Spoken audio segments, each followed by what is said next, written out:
Hello, good morning, welcome to my channel. এই যে সকালে উঠে গেছিলাম আজকে অনেকটাই। তারপর সকালে উঠে ফ্রিজ থেকে মাছটা বের করে রেখেছিলাম, ওটা কালকে রাত্রে রান্না ছিল।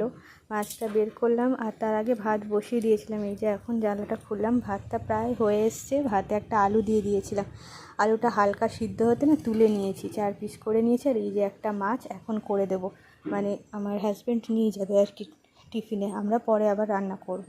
আর এই যে একটু ম্যাগি, আমি এরকমভাবে ম্যাগিটা করি, ম্যাগিটাকে সিদ্ধ করে নিয়েছিলাম আর একদম নিরামিষ, পেঁয়াজ ছাড়া, ডিম ছাড়া। হ্যাঁ, সবজিগুলোকে কেটে সবজিগুলো ভেজে আর এই ম্যাগি সিদ্ধ করে ম্যাগিতে ম্যাগি মশলা মাখিয়ে আর চাউমিনের মতো হালকা তেল দিয়ে ভেজে নিয়েছি। তারপরে ওকে দিলাম, এটা ও টিফিনে খাবে। টিফিনে খেয়ে চা খেয়ে বেরোলো। আর 9টা থেকে যেহেতু অফিস, এই যে আমার মাছের ঝোল করা হয়ে গেছে, টিফিন গাড়িতে তুলে দিচ্ছিলাম। মাছের ঝোল আর ভাত, এর বেশি কিছু আর করা যায় না। আর এই যে টিফিন বক্সটা ওকে দিয়ে